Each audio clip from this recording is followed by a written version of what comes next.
The clock strikes 3 in the morning, and you are sitting in a glass-walled law office on the 50th floor in Manhattan, reviewing the final page of a $12 billion merger agreement. Your life is numbers, complex legal clauses, and a safe, predictable trajectory of promotion.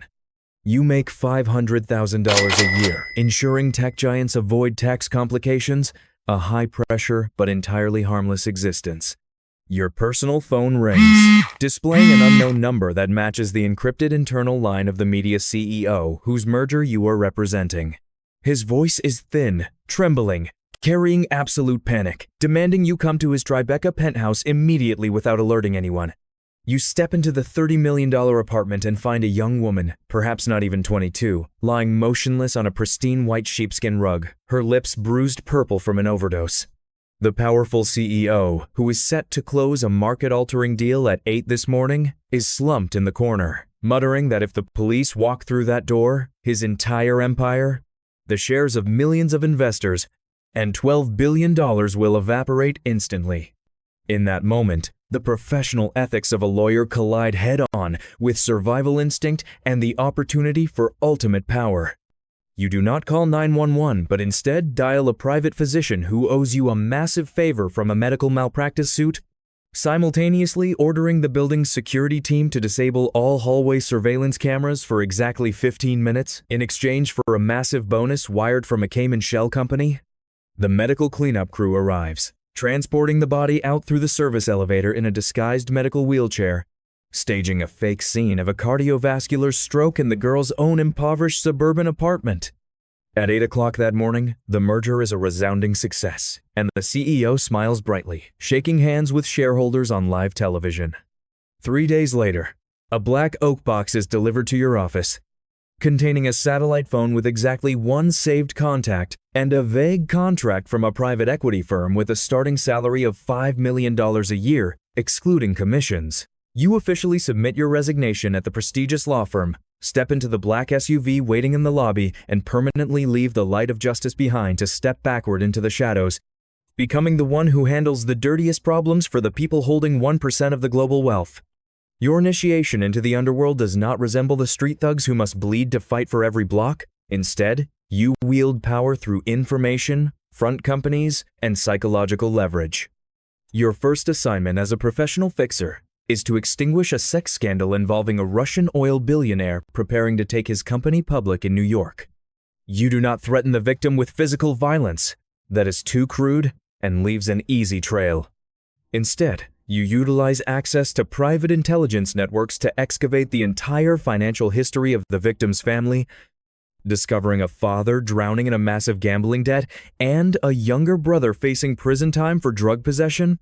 You sit across from the young woman in an empty cafe, sliding a thick dossier across the table alongside an untraceable $3 million check. You tell her in a calm, non-threatening, yet bone-chilling tone that she can choose to fight for a vague sense of justice, only to watch her family crumble beneath relentless legal and financial assaults, or take this money, sign a lifetime non-disclosure agreement, and begin a new life in another country. The resistance in her eyes is slowly crushed by the sheer weight of the ruthless power system you represent, and finally, her pen touches the paper. You realize that ordinary people always believe in the law, but the ultra-rich buy the law. And you are the exact middleman executing that transaction, setting up money laundering networks through Swiss art galleries and ghost real estate projects in Dubai to ensure the hush money flows without any tax agency catching the scent. Power begins to seep into your blood as you realize that with a single phone call, you can dictate a person's fate, destroy a career, or cover up a heinous crime. And your level of risk scales in direct proportion to the zeros in your bank account. 3 years later, settling personal scandals is merely trivial work you delegate to subordinates. You now manage a risk portfolio worth hundreds of billions of dollars for a syndicate of the 5 most powerful oligarchs on the East Coast. Your satellite phone rings in the middle of dinner at a 3-Michelin-star restaurant in Paris, and on the screen is the identifier of a mining billionaire who just won a rare earth metals project bid in the Democratic Republic of Congo. The problem this time is not commercial contracts, but an international investigative journalist organization that has just obtained photographic evidence of his private mercenary company massacring a village to clear the way for an excavation system.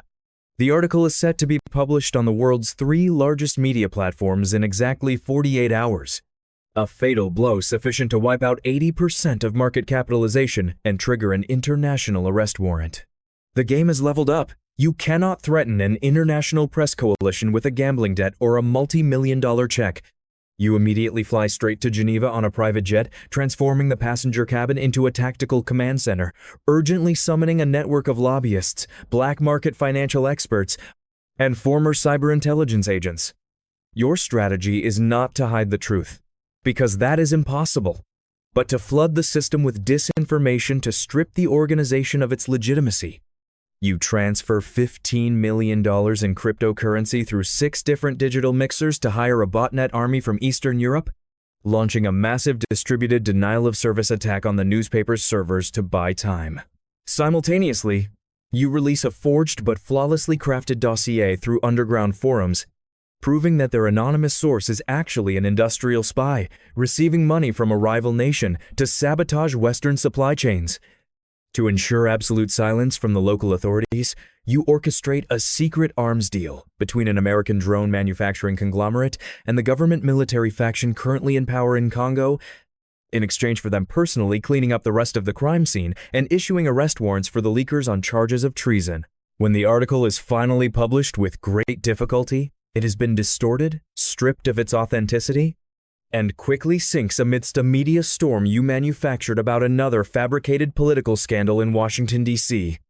You sit in a business-class lounge at a Swiss airport, watching your client's stock chart turn green on your tablet screen, but cold sweat begins to bead on your forehead.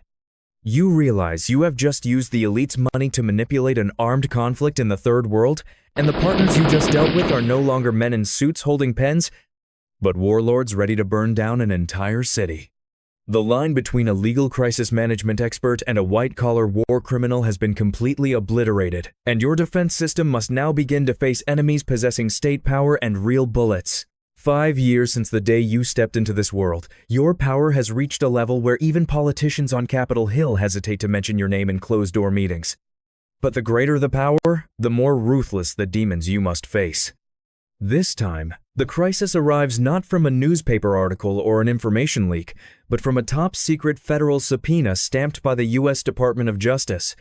Your biggest client, a tycoon dominating the global logistics industry with thousands of transoceanic cargo ships, has just been targeted by the Drug Enforcement Administration and the FBI.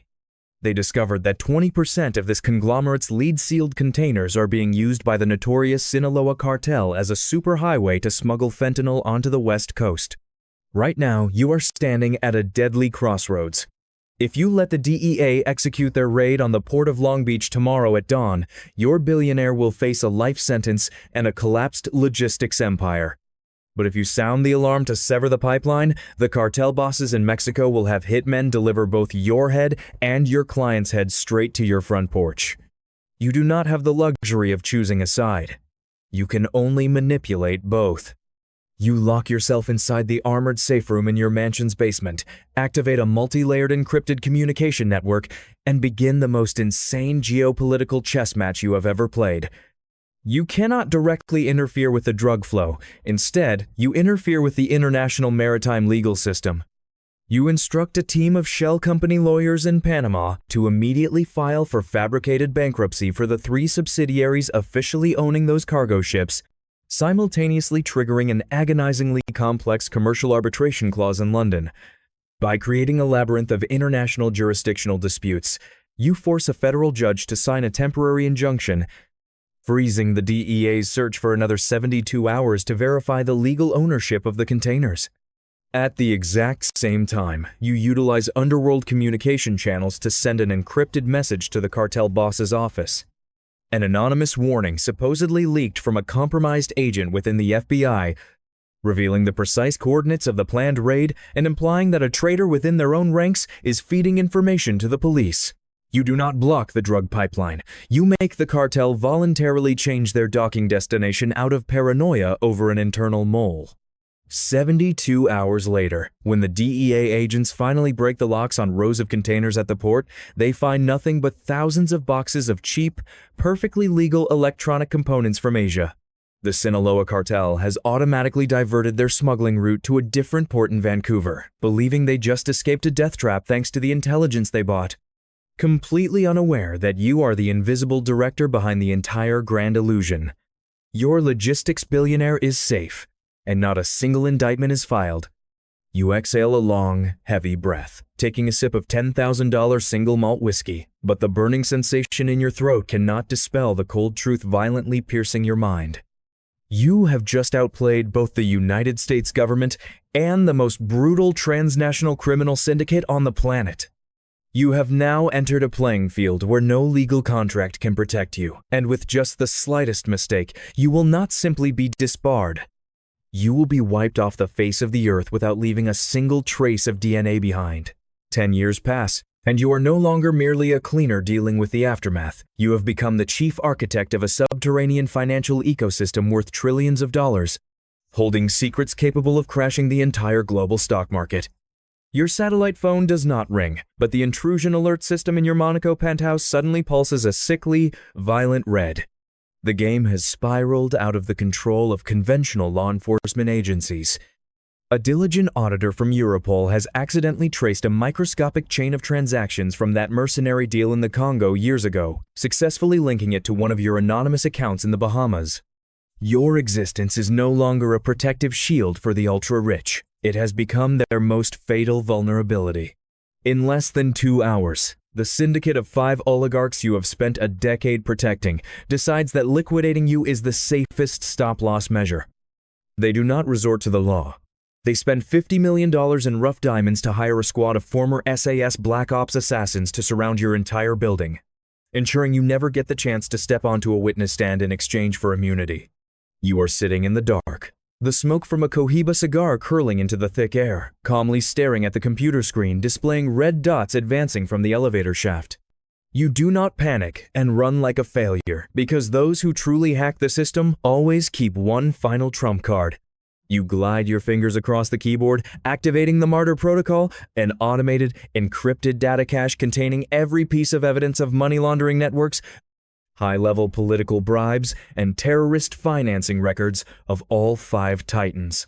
This data cache is directly linked to your heartbeat via a subcutaneous implant, programmed to automatically broadcast to 12,000 independent investigative journalists and intelligence agencies worldwide if your heart stops beating, or if you fail to enter a randomized cryptographic sequence every 24 hours. You pick up the phone, calling the head of the oligarch syndicate directly, your voice echoing colder and more authoritative than any king in the world. You briefly inform him that if a single bullet grazes you tonight, their entire empire, their dynasties, and hundreds of billions of dollars will turn to ash before sunrise. On the other end of the line, you hear a choked gasp, the pride of those calling themselves masters of the universe completely shattered by the simplest law of brutal power. Whoever holds the biggest hostage controls the board. The assassination order is instantly aborted, the red dots on the radar screen silently retreating back into the shadows. You smirk, forming a ruthless smile, realizing that you have officially crossed the boundary from a hired hand to become the most terrifying monster in the dark. But this silence is not a final victory.